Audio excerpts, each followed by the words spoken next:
And lo, there appeared a new star in the east. A startup in the learning technologies space is nothing unusual. Hundreds launch every year, but this one is something special. Spun out of Cornerstone and headquartered in my very own hometown of Brighton, BestAtDigital has an inspirational leader who it sometimes seems was put on this earth to do one thing and one thing only: disrupt. So you're not going to stop being bad? No. I might slow down a little bit, but I'm definitely going to be bad. Welcome to The Learning Hack, a podcast about the people and technologies that are creating the future of learning. I'm John Helming. Now guess what? Learning is cool. Learning is cool. Learning is cool.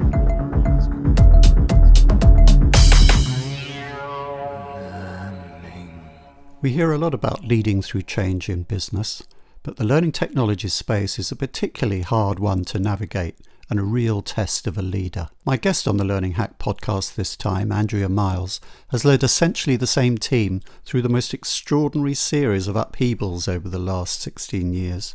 How's this for a leading through change story? Hack facts. The team that Andrea formed at Future Media has been through 9 M&A transactions since 2004, including 5 occasions where they were taken over by a larger company. Future Media was acquired by Advantage Group, who were then bought by Lumes, who in turn got sold to Saba, who this year was snapped up by Cornerstone. In the words of that noted expert on mergers and acquisitions, Qui-Gon Jinn out of Star Wars, there's always a bigger fish. Andrea and her team have now spun out of Cornerstone to form a new company, BestAtDigital, B.A.D. That's bad. Big, I'm bad to the bone, and I don't care if you're black to the bad, cause I love being there, better than Michael Jackson. Ow! Don't cancel me! Well, I'm glad we got that out of our system. Liberated now from any compunction to toe the corporate line, not that she ever did, Andrea is striking out on her own, at last in full control of her own destiny. I was really interested to hear the story of how she managed to cope with the outrageous slings and arrows of market consolidation over the years, and what she plans to do next. We had some technical problems, including a wonky webcam. In all, it took us 3 goes to get this interview down, but I'm glad we persevered, because it's well worth listening to.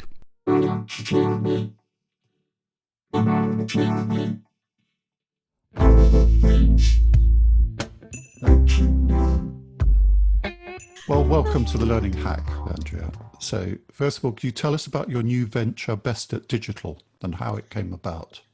Yeah, so thanks for inviting me on. So BestAtDigital was born out of what was Saba Studio. So we've been together for a long time, and up until recently, the studio was part of Saba. And when Cornerstone acquired Saba in April, the management team at Cornerstone approached us with the opportunity to take the studio independent and allow it to be spun off to form a new company. So of course we jumped at the chance. It's a really exciting time for us to be an independent company, especially when digital is so necessary in the world. So B.A.D was born. Can you contextualise where B.A.D sits within the current state of the learning market? You're based in bespoke content development. So what sort of company is B.A.D going to be, and what will it be able to offer clients in practical terms, in terms of value? So if people ask what we do, I'd say we do digital. And we do digital, so you can do you, I guess, is a strapline we've coined, which was really, which came from one of our behavioural insights team. And, you know, if you look at, I guess, our heritage has always been in learning. So, you know, we have a history in learning, particularly in custom content, bespoke content, depending on which country you're talking about it. And I guess the reason we've kind of coined digital as opposed to learning is because, you know, there was a blurring of lines between digital and learning. Equally, as a team, we've also built digital applications We built Me Time as a product. So we wanted to celebrate not just our learning heritage, but also our product heritage, with the opportunity to help other people build digital products too. So it feels to me like what is probably unique about BestAtDigital, or is kind of original, is that you are very determinedly sitting on that kind of dividing line, if it is a dividing line, between learning and comms. I mean, a lot of what L&D does nowadays is comms. And when you say digital, that's what you mean by, isn't it? It's kind of digital communications. So you're very determinedly parking your wagon on that kind of fault line. Is that true to say? Am I getting it right there? Yeah, absolutely. I think, I think with the pace of everything you're doing, organizational boundaries are blurring, L&D's blurring with internal comms, with employee engagement, with talent. And I guess what we're trying to do is not label ourselves to a function, but label ourselves to a capability.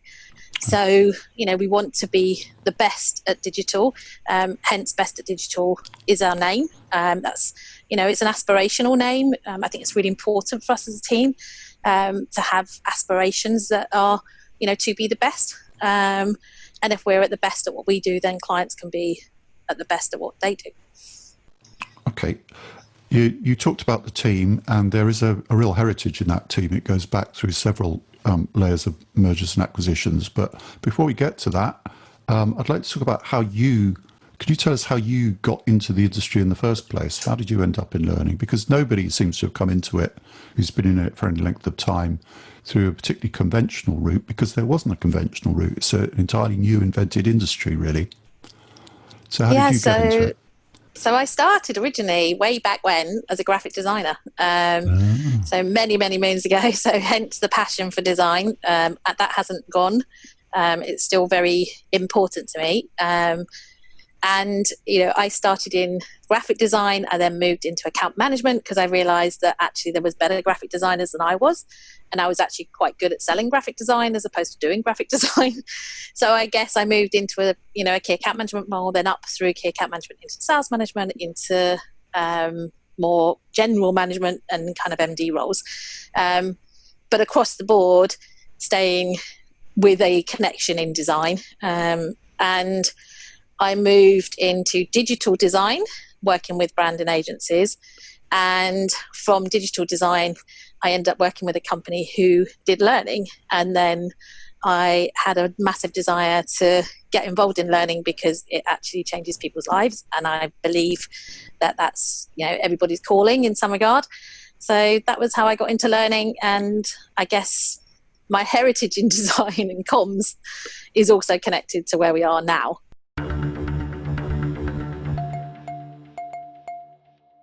That first company that was involved, was that Epic? Was that Epic your first learning company? Or? So Epic was my first learning company. Yeah. They were where I was really born as a passionate learner. One of the original Epic crew.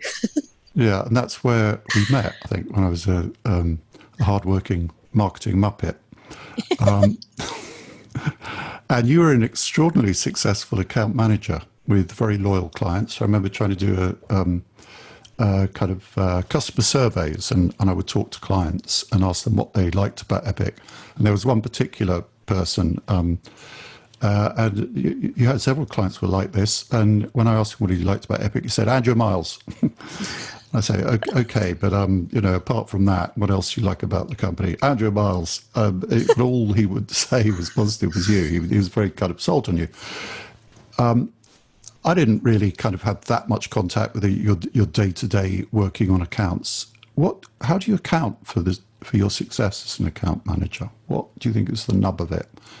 I guess being curious with your customers, asking lots of questions. I think not trying to sell them something they don't want. Clients see through that. So I think a lot of it is, our clients are busy people. They need to have people they can trust. They need to have people that are thinking on their behalf when perhaps they're not. And I guess if you look after your customers, they look after you. So that's been, I guess, a premise for me. It's about just staying close to your customer, understanding their business, trying to be ahead of them sometimes. If you can be ahead of your customer, then obviously that's a win for them, because it's something they may not have even realised they should be doing yet. And then your next move after that is, I'll tell you how I remember it, and you can tell me if I'm wrong or not, because this very often happens that I remember things wrongly. I got headhunted from Epic to go to a company called Future Media, which had recently started to make stacks of money in the HCI business, which was a tax loophole to supply computer equipment. And Future Media had been an e-learning company before that. And then a couple of days after I turned up there, I bumped into you because you had also secretly been headhunted. Am I remembering that right? Yeah. But you were there, and while you were there, this was where you made a transition from account management into managing the e-learning part of that company. What was it like making that transition? So I actually went in from key account manager to sales director, and then actually ended up running the learning business. So I guess the transition, like everything, when you're a salesperson and you're moving into a sales leadership role, especially for someone who likes selling, it's quite a tough move, because actually you need to celebrate other people selling rather than yourself selling. So you have to let go of some of the things which have driven you for a long time, and your behaviours have to change to coaching other people's success as opposed to driving your own, which is very much how, when you've got a quota and a sales number, you are driven like that. So I think that was probably one of the fundamental things, was letting go of my desire to close the deal, and helping others do it. And then moving into a management role was really about, how do you take a business? Sales is absolutely critical. It's a services-based business. You have to be on your sales number. And Donald Clark would be on my case in my head if I didn't constantly keep my eye on the sales number. But, it's about connecting sales and operations and services and innovation. And that was really, really interesting, was seeing taking responsibility for the whole picture, not just, the selling of it. And of course, production being a big piece of it there. Obviously the design background helped with a part of that, but learning design is a very different thing to graphic design, as we well know. There's a lot of science that comes into it as well as art.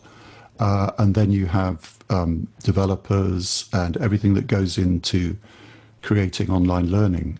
That must have been a stretch. How did you learn all that stuff? How did you know how to do it? How did you know how to run, or how did you find out how to run a learning tech company?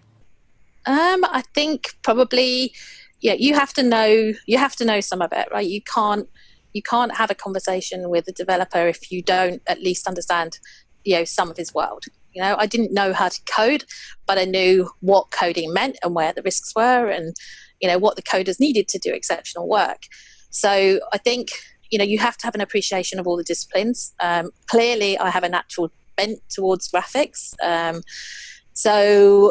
then, working with an amazing team. The biggest thing is surround yourself with people better than you. It's always been something that other, mentors have said to me. Never be afraid to recruit people better than you, because you learn from them.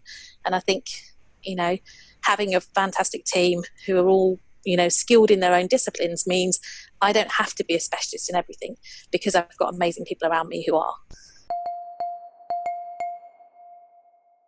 Following on from that, there's a long, rich history of what happened to Future Media, and then the acquisitions began and sort of carried on. So can you kind of fill in the gap for us and just sketch in what that was like to go through those multiple acquisitions? I think Advantage was the one where I wasn't working with that team anymore. So obviously from Future Media, I think I counted 8. If we include the spin-off, 9 M&A transactions over my period since I joined, which was in 2004.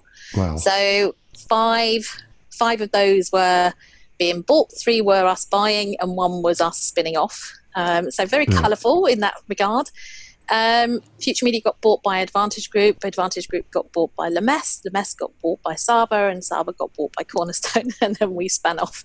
So it went on and on. There was a number of purchases of companies in the middle of that, but that was a kind of the buying cycle of being bought. And I think, was it any different to anyone else in the industry? Probably not, actually. There's been a lot of consolidation, whether that's technology companies or learning companies. There has been a lot of change in our industry over the years, and I think that's good. It can be tiring for the team. There's no doubt about it.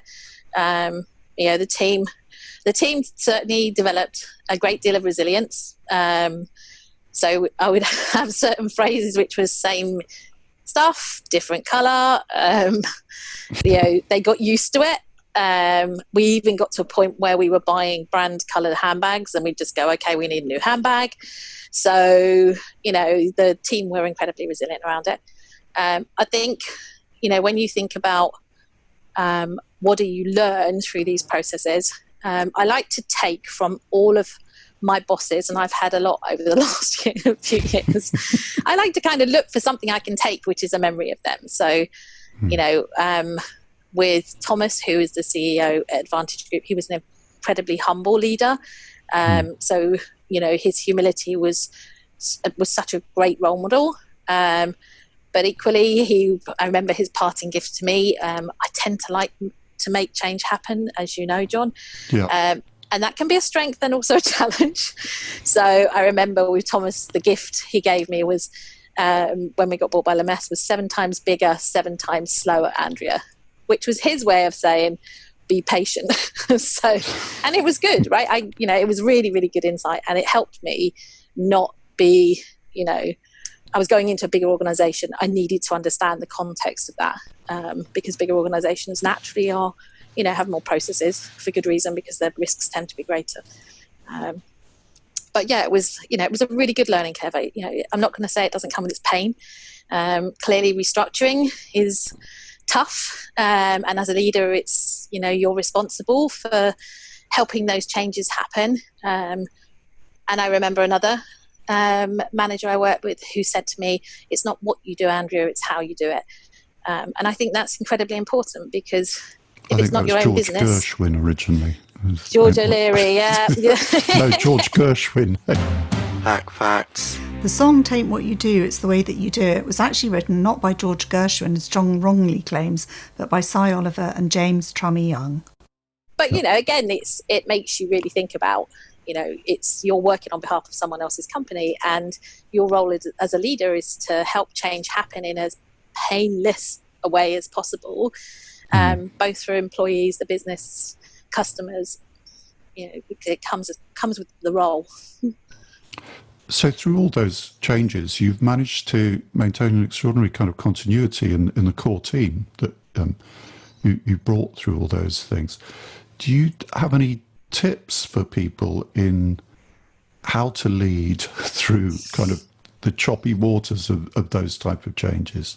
What would be your kind of top 3? Do this, don't do that. Top 3.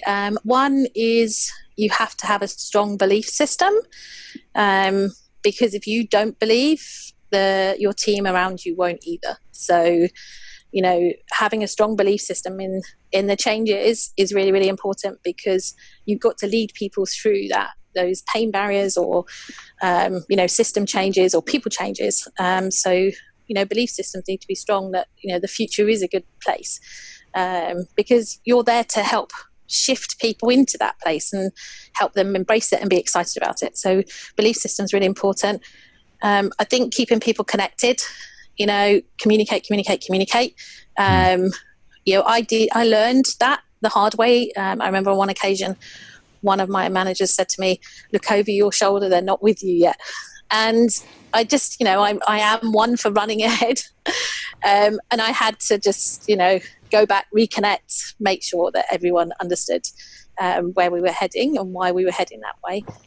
And I guess the third one was the George piece, which is, you're working with people, they're not robots. They have personal lives, they have things going on in their worlds, and, take time to to know them and know what's going on with them, so that when you are trying to connect them into those changes, you're doing it with a little bit more context.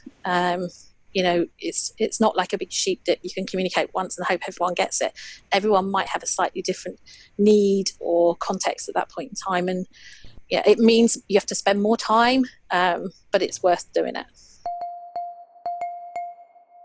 Of course, you're a woman in leadership in a profession which is majority female at entry level, but by the time you get to kind of executive level, that flips round. And there must have been, well, I know for a fact there have been several situations where you've been part of leadership teams in the organisation where you are the woman, the only woman on a board full of men. What's that experience been like, and what advice could you give to other women based on that? I think the advice would be, always, regardless of gender in some respects, always believe that you can get there, because you can. Even if I didn't come with the traditional MBA qualification because I came through a design background. So I might not have been the most natural choice to be on an executive team, but I learned on the job, and I had to learn hard to kind of earn my ropes to sit at the table. So I think, keep learning.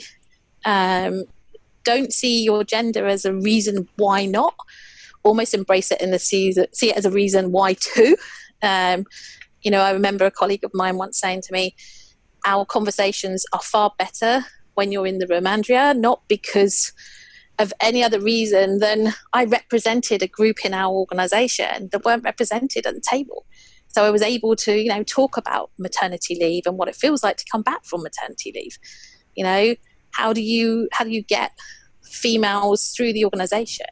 And I think even, I learned some lessons as well. I did the lean in thing. I ran some lean in sessions for females in Lemess, and I did a couple of sessions. One where we brought a VC in, a female VC, and she talked about how women make incredible executives, but they don't often have the confidence to get to the top. So some of that was about helping people want to be at a more senior level, but also part of it is, it's a mirror in the face of the business to say, how am I creating opportunities for women who could be awesome, but perhaps don't have the confidence to push themselves through? So then it's about having good talent strategies or looking for the right potential, and just thinking about divergence in your leadership team. And then, I guess my lesson learned from that session was I ran a lean-in session, which was all women, and one of my male colleagues says, why wasn't I invited? And in the spirit of trying to be inclusive with a female agenda, I'd actually excluded a male colleague, and it was a real wake-up call for me to say, actually, why do we make these gender-based? Actually, everyone can learn from those sessions. So, it's just about encouraging people who want to be leaders regardless, and giving them the right opportunity to do that. Experience.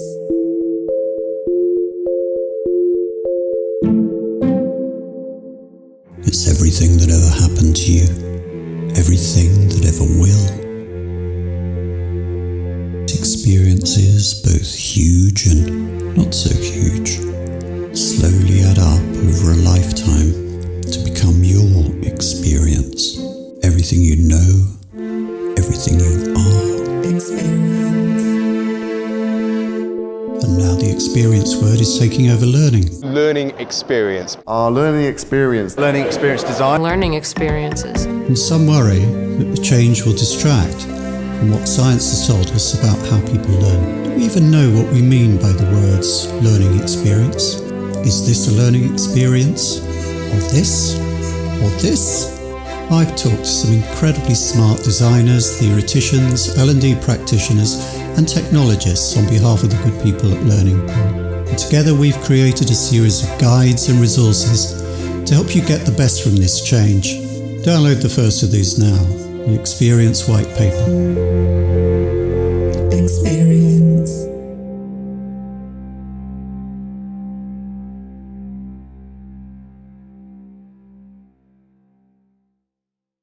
We talked a bit about your leadership style. My experience of your leadership style is that it's extraordinarily exhilarating, agile, disruptive, and very caring at its heart, which we talked about. But I particularly remember an experience where we went to kind of a teams and squads and chapters and tribes way of working, which I think the idea originated with Spotify. And that was a real eye-opener to me, really interesting. And I understand that you're still working in that way. Is B.A.D going to give you a chance to kind of implement that fully without now having a US parent? US companies tend to be a bit more directive. And what reflections do you have on that? Because, you know, it's an iterative thing. Spotify never managed to quite make it work, I don't think. I guess, you know, what were we trying to do when we looked at the squads was, you know, organizations historically have always led by organizational trees, you know, almost like the command and control culture. And we wanted to change that. We didn't want to be that company. We didn't want to be command and control. We wanted to almost turn it on its head and drive innovation from within the business. So we had to change the perception that all the decisions and all the ideas come from the top, because they don't actually. They come from the team, and the team are incredible. So what we did was we moved to a squads and tribes kind of culture, which meant that if I was in a squad or one of the leadership team were in a squad, they were an equal member of that squad. So, you know, you play a role in the squad, and that doesn't necessarily, you know, come with any authority. It comes with you're part of that squad and you're there to get the most out of it as a team. So, you know, for us, it was about flattening a perceived command and control structure, even though we weren't, very much like that. It was a desire to really drive innovation. And I think Me Time was a really great example of that. You know, we had everybody working together in a squad, all contributing. You know, no one was labelled as a function per se. It was, okay, how are we going to get this, you know, how are we going to design a product, get it to market quickly, and do it on a limited budget? And we did it because everybody held their own. Everybody had ideas. You know, it wasn't just the marketing team or the salesperson. It was everybody was wanting that product to be successful and get it to a sort of MVP status. The size of a squad, for people who don't know about this, is you have to be able to feed the whole squad with 2 pizzas. Is that right? And they're multidisciplinary, so you might have a kind of marketing person, a developer, a coder, a graphic artist, a learning designer within one squad, and they have the responsibility to deliver something. And then within the tribes, there are many squads. That's how it works. Yeah. So the bigger you get, when you get to sort of Spotify size, and you know, you have squads and tribes, and also you have chapters. So you know, your chapters are really, I mean, we describe it as best team, best ways of working, and that's really about making sure we're building capability. We're always looking at, you know, what tools do people use on their day-to-day? Have they got the best tools to be the best team? And so if you're a graphics person in a squad, you're also part of the graphics chapter. So, you know, it's a little bit matrix, but it's trying to spread the risk of, you know, all responsibilities sitting on, you know, line managers alone, I guess.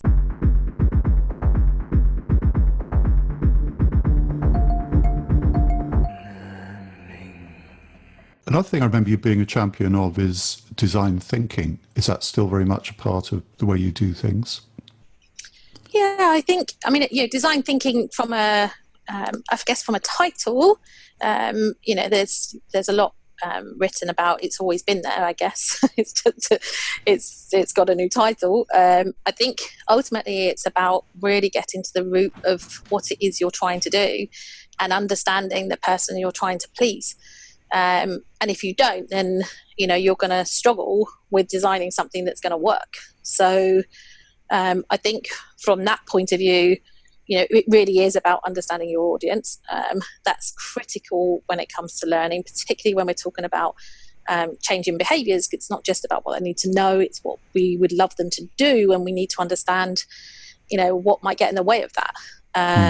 So, design thinking is not just about the user, it's also about the context. Something I found really interesting about it as well is this contrast between there's a certain stage in the process where everything's very open-ended and you can just throw up any old ideas and, proper brainstorming, and you do your research and you kind of open everything out. And then there's another phase where you kind of close it down and narrow it down to decision. And that kind of rhythm, I think I found really interesting. Is that kind of stuff really hard to implement in the traditional organizational context, do you think? I think it's like any process. I mean, if you think about agile and scrum methodologies, you kind of have the same thing, right? Because you're looking at, what are all your functional requirements? What do I need to get done?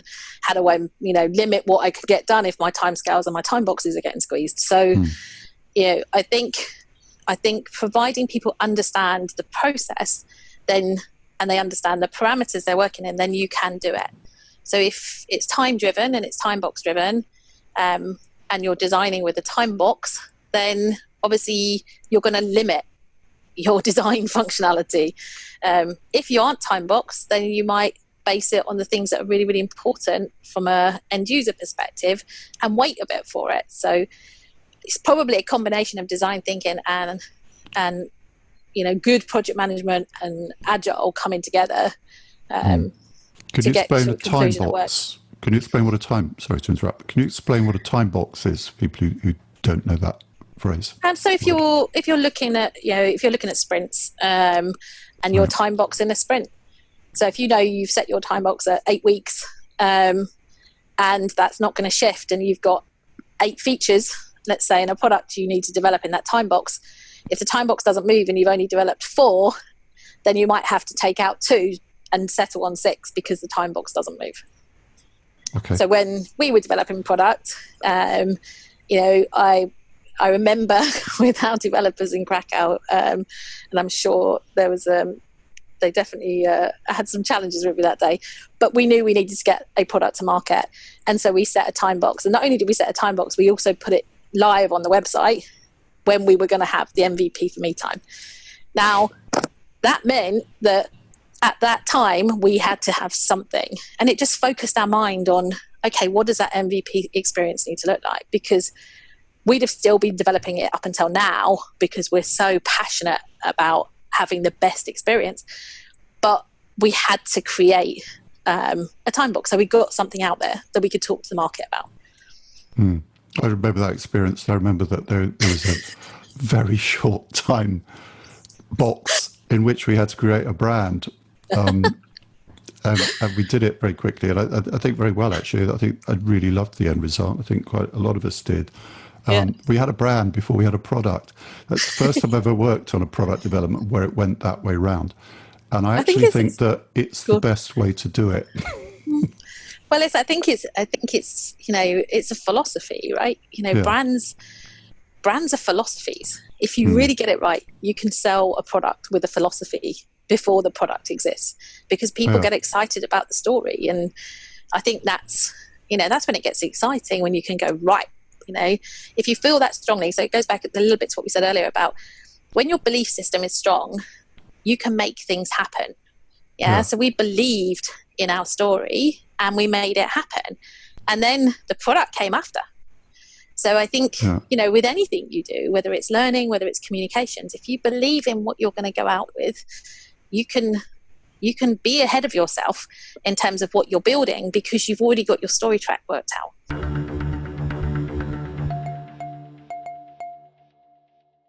I'm really looking forward to see what you do with next and what kind of products you create.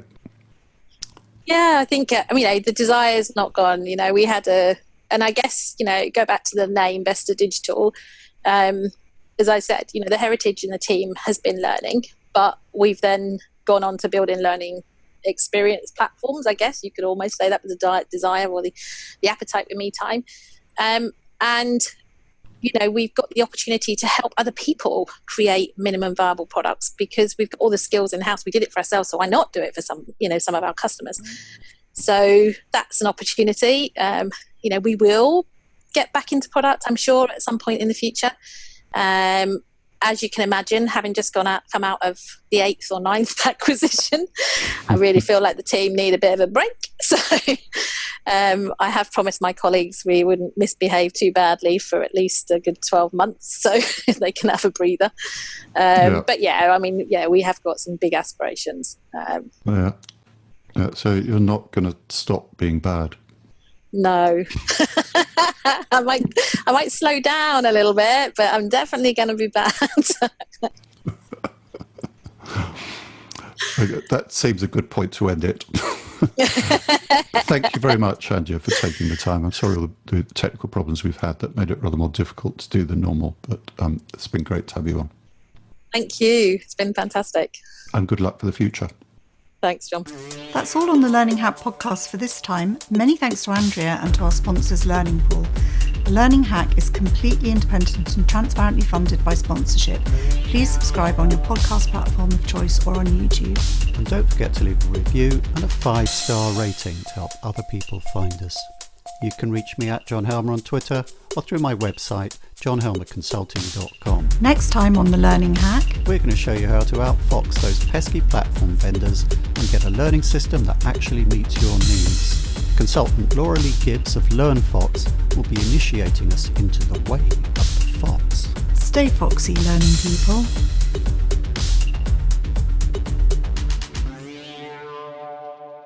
Now I finally get it.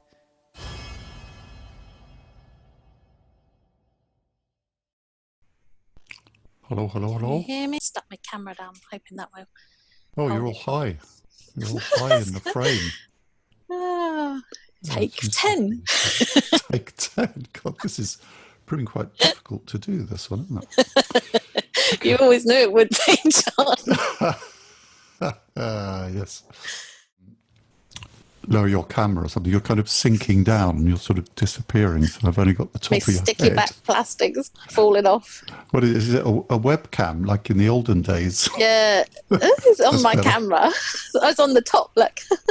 Oh yes, that's much better. Hold on, John. Let me just see if I can. Let me tape it again. 2 secs. Okay. Nice picture of my boob.